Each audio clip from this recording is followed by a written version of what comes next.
Internautas da Jovem Pan Online, meus 50 anos de Brasil. É a vida de mestre Cláudio Karsug na terra brasileira. Chegou aqui faz um bom tempo, mestre. Eu sei que você gosta de muitas coisas, mas algo que você não gostava era a ideia do livro. E a sua filha insistentemente te dobrou, mestre. Conta um pouquinho como foi todo esse processo.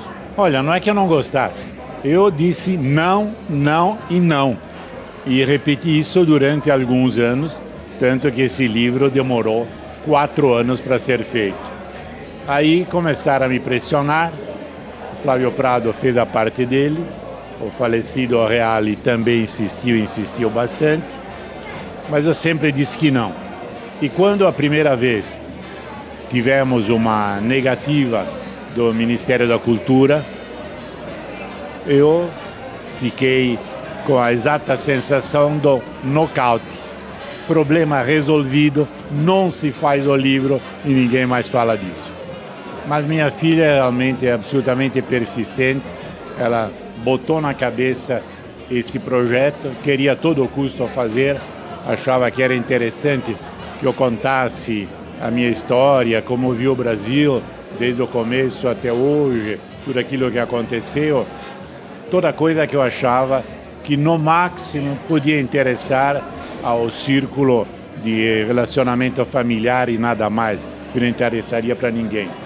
E quando ela voltou à carga com o Ministério da Cultura, o Ministério da Cultura aprovou o projeto, aí quem se sentiu nocauteado fui eu. É bom, agora não dá mais. Para minha surpresa, eu li as provas antes de irem para a gráfica, até que saiu uma coisa com nexo, agradável de ler, com uma série de casos, alguns curiosos, outros menos, e que representam a minha visão nesse pouco mais de meio século que eu estou aqui no Brasil.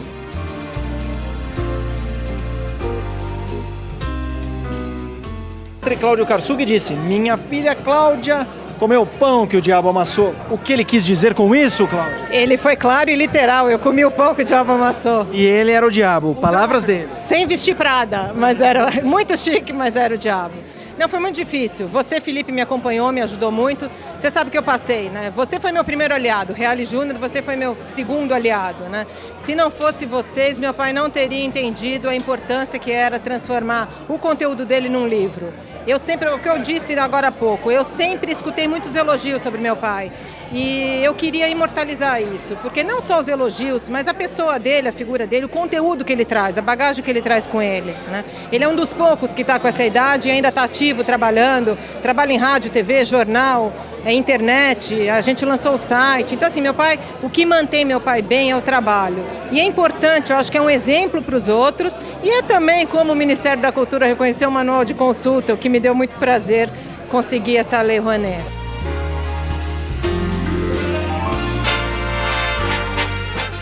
O Barão, antes de seguir o Emerson, era um grande amigo de Wilson Fittipaldi, o Barão, e o Karsug sempre disse: o Wilson foi um dos meus primeiros, se não o primeiro amigo que eu fiz na profissão. Qual a primeira memória que você tem de Karsug falando "Bom giorno, Emerson"?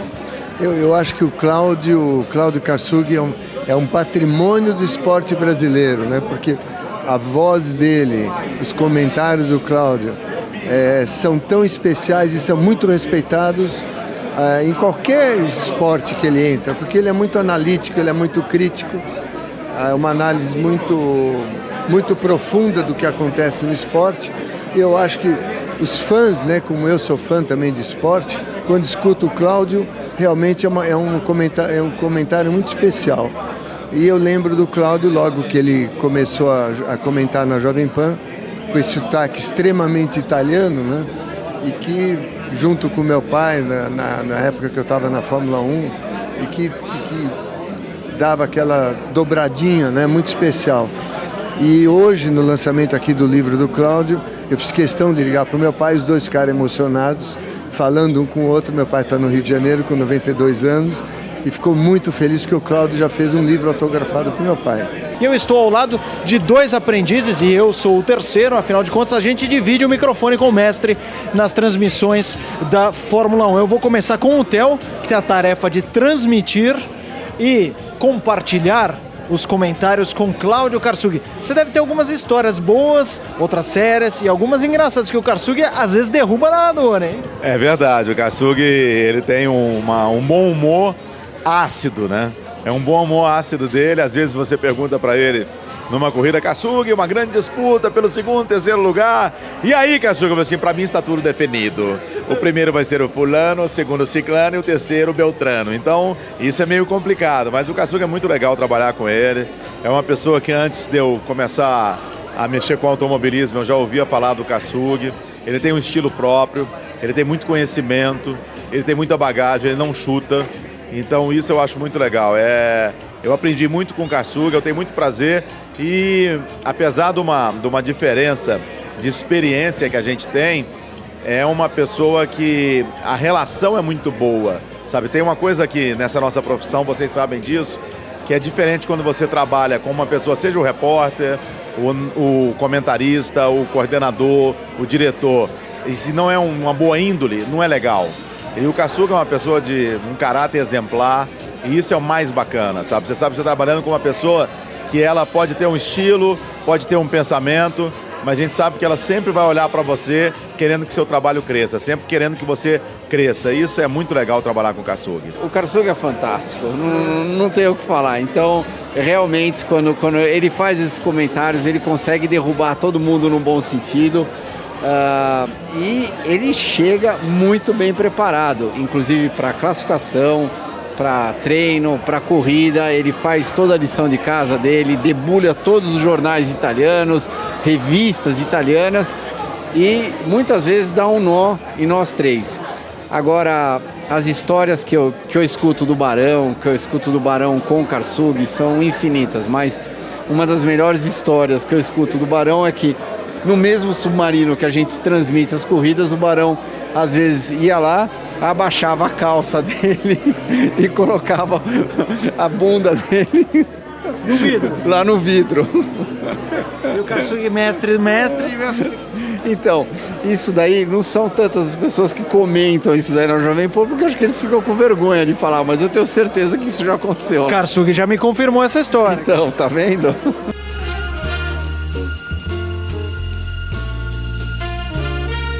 A gente vai conversar agora com Natália Del Bosque, uma das sócias da Sala VIP, que aliás tem uma parceria de longa data, não só recebe o evento, mas está ao lado de Karsug há muito tempo. Eu ouço ele falando sobre o Nico Pasta e Basta, outro negócio também de Natália Del Bosque com seus sócios, e ele sempre fala, me sinto na Itália quando estou no Brasil, e até por isso fez o evento aqui. Natália, eu queria perguntar um pouco sobre isso, a parceria com o mestre Cláudio Karsug, que é exigente, eu sei que o Karsug é legal, bacana, mas com comida, entre as... Não posso falar isso, quer dizer, eu posso que trabalho com ele há muito tempo. É uma mala, se a coisa não vir certa, ele já reclama. Ele reclama. Quando vocês conheceram o Karsug, já tiveram algum exemplo dele?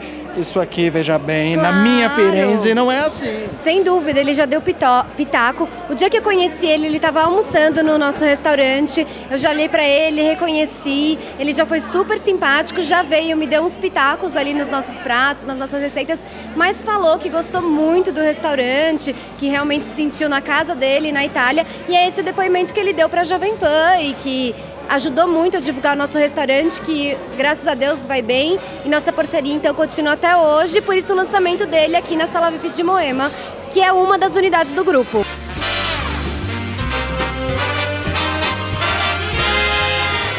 Ele até comentou hoje, porque eu conheci ele, era tão moleque, que eu sempre chamava seu Cláudio. Ele falava, Emerson, imagina, eu na Fórmula 1 falava seu Cláudio. Ele falava, não me chama mais de seu Cláudio, eu sou o Cláudio Karsug, eu sou o Karsug. Já aconteceu de encher a boca d'água para tomar um golinho, refrescar a garganta e ele, sim, não. Já aconteceu, várias vezes. Karsug, será que o Alonso perde essa corrida? Não. E aí eu estou tomando minha aguinha, que eu bebo pra caramba água durante a corrida, e nada. Isso já aconteceu muito, sabe? Já aconteceu muito ele derrubar, e aí você fala assim, caramba, ele tá fazendo isso para me derrubar? Não, mas é o estilo do Karsug. E é um estilo que foi perpetuado e é muito legal. Meus 50 anos no Brasil, valeu a pena, Karsug? Valeu. Em função do meu trabalho na Rádio Pan-Americana, agora na Jovem Pan, eu tive a oportunidade de conhecer muitos países. Não digo que conheço todo mundo, porque seria um exagero, mas conheci muitos países. E, sinceramente, fora do meu país natal, o Brasil é o país que eu mais gosto. é o país estrangeiro, até diria o único país estrangeiro onde eu me sinto à vontade, onde eu, se tivesse hipoteticamente a voltar para trás, escolher escolheria para morar.